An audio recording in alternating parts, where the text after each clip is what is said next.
नमस्कार दोस्तों, स्वागत है आपका अपना YouTube channel Sardar Patel classes. दोस्तों, जैसा कि मैंने आपसे वादा किया था दोस्तों कि हम आपके बीच में क्लास 10th यूपी बोर्ड का पूरा सिलेबस लेकर हम अपने चैनल पे आने वाले हैं दोस्तों, ताकि आपको इस लॉकडाउन की वजह से क्लास ना चलने के कारण आपको कहीं भी कोई दिक्कत हिंदी को लेकर ना हो दोस्तों। तो आज हम आपके बीच में आपका प्रश्नोत्तर नंबर 5 का की बात करें तो आपका प्रश्नोत्तर नंबर 5 का क्लास 10th में हिंदी में आपका आता है जीवन परिचय दोस्तों। वो भी कितने नंबर का आता है आप ब्लैक बोर्ड पे देख सकते हैं दोस्तों, 3 नंबर का आता है दोस्तों। 3 नंबर में 2 नंबर आपको जीवन परिचय लिखने के लिए आते हैं दोस्तों। 1 नंबर आप यहाँ नीचे देख सकते हैं इनकी रचनाएं लिखने के लिए आपको मिलता है दोस्तों। तो आज के वीडियो में हम बिल्कुल ही जयशंकर प्रसाद जी के जीवन के बारे में आपका ध्यान केंद्रित करेंगे दोस्तों, और उम्मीद करते हैं कि आज हमारे साथ आपका भी जयशंकर प्रसाद जी का जीवन परिचय तैयार हो जाएगा दोस्तों। तो मैं शुरू करता हूं आज का वीडियो। धन्यवाद। जितने भी लोग नए हों तो प्लीज लाइक एंड सब्सक्राइब करिए दोस्तों। तो जीवन परिचय होता क्या है आप ब्लैक बोर्ड में देख लीजिएगा। बेसिक चीजें मैंने आपको लिख दी है ताकि आपको दिखाई भी दे और हमारे साथ सुनाई भी दे दोस्तों। तो आज हम जयशंकर प्रसाद जी का जीवन के परिचय के बारे में हम आपसे बात करने चल रहे हैं। तो जयशंकर प्रसाद जी का जो जन्म हुआ था काशी के एक प्रसिद्ध वैश्य परिवार में हुआ था दोस्तों। आप अगर नोट्स करना चाहते हैं तो हमारे साथ नोट कर सकते हैं, या आप ध्यान से सुनेंगे तब भी मैं याद कराने की कोशिश करूंगा आपको दोस्तों। तो जयशंकर प्रसाद जी का जन्म काशी के निकट एक वैश्य परिवार में हुआ था, जैसा आप ब्लैक बोर्ड में देख सकते हैं। इनका जन्म जो था 1889 ईस्वी में हुआ था। स्थान की बात किया जाए तो काशी में हुआ था। तो हमें लिखना कैसे है दोस्तों, जयशंकर प्रसाद जी का जन्म काशी के वैश्य परिवार में इनका जन्म हुआ था। इनका जन्म 1889 ईस्वी में हुआ था और इनके पिताजी का नाम देवी प्रसाद जी था। इनके पिताजी का देवी प्रसाद इनका नाम था, इनके पिताजी का। इस प्रकार बचपन से ही जयशंकर प्रसाद जी का मन साहित्यिक जीवन में लगा करता था। और आप ब्लैक बोर्ड पे देख सकते हैं हमारे साथ 9 वर्ष की अवस्था में, तो 9 वर्ष की अवस्था में जयशंकर प्रसाद जी ने एक कविता की रचना की और उस कविता को अपने पिताजी को दिखाया और वो पढ़कर इनके पिताजी को बहुत ही अच्छा लगा।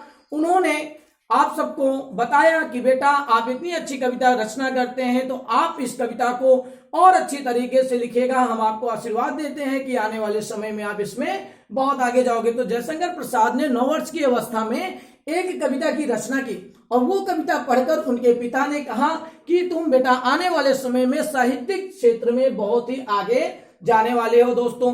तो कुछ समय बाद इनके माता पिता का देहांत हो जाता है। जयशंकर प्रसाद जी के माता पिता का देहांत हो जाता है।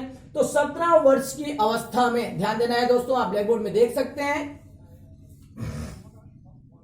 17 वर्ष की अवस्था में इनके बड़े भाई थे जिनका नाम था शंभुनाथ जी। तो जब जयशंकर प्रसाद जी के माता पिता का देहांत बचपन में हो गया दोस्तों, और फिर जब 17 साल के हुए, 17 वर्ष की अवस्था में इनके बड़े भाई शंभुनाथ जी का देहांत हो गया, जिसके कारण इनके ऊपर बहुत बड़ा भार टूट पड़ा दोस्तों।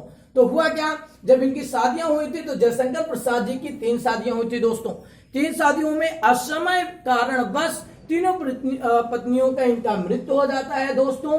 और जो इनकी पत्नियों का मृत्यु हो जाता है तो वहां क्या होता है, ये शारीरिक रूप से मानसिक रूप से बिल्कुल कमजोर और टूट जाते हैं दोस्तों।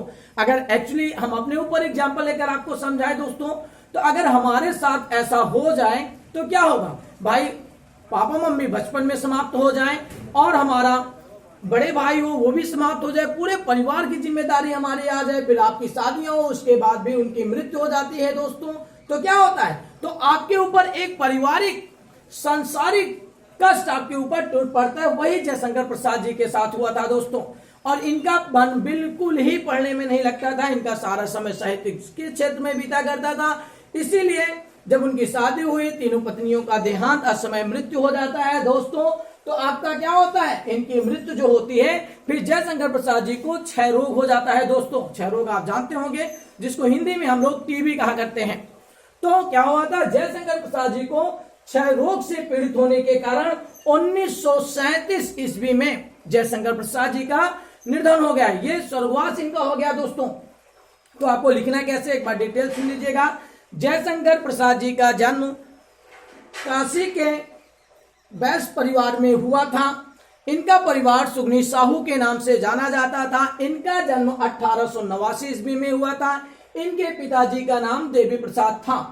9 वर्ष की अवस्था में उन्होंने एक कविता की रचना की। वो कविता उनके माँ बाप को बहुत ही पसंद आया, तो उनके माँ बाप ने उस कविता को पढ़कर उन्हें आशीर्वाद दिया कि बेटा एक दिन भविष्य में आप साहित्य के क्षेत्र में बहुत बड़ा नाम कमाएंगे। दोस्तों, तो कुछ समय बाद उनके माता पिता का देहांत हो जाता है।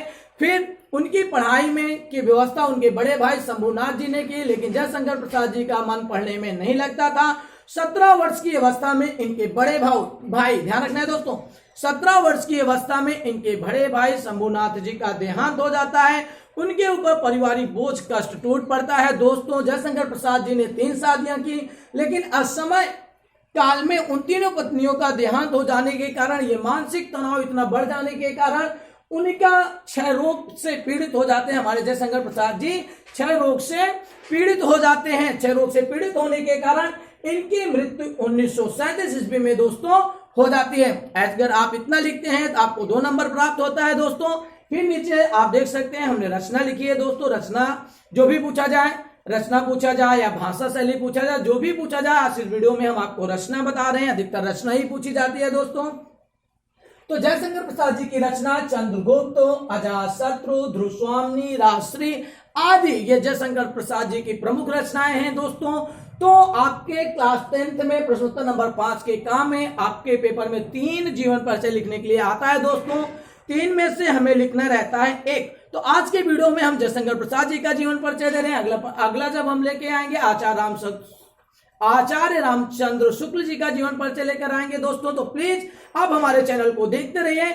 100% सरदार पटेल क्लासेस आपसे गारंटी लेता है दोस्तों कि आपके क्लास 10th में 100% 95+ नंबर लाना हमारा ध्येय है और मैं दिखाऊंगा। दोस्तों, प्लीज आप हमारे चैनल पे नए हो तो प्लीज लाइक एंड सब्सक्राइब कीजिए। दोस्तों, आपकी वीडियो बनाने के लिए हम लोगों को बहुत ही हार्ड वर्क करना पड़ता है। दोस्तों, आपको पता होगा प्रतिदिन हम लोग वीडियो बनाते हैं, ऑनलाइन क्लास चलाते हैं। सिर्फ किसके लिए दोस्तों? सिर्फ आप लोगों की वजह से, क्योंकि हमारे बच्चों का सबसे ज्यादा मार्क्स आते हो। दोस्तों, please I request you Sardar Patel classes in subscribe your mobile and share with your friends. तो थैंक यू ऑल। सभी दोस्तों से नमस्कार। जय श्री राम।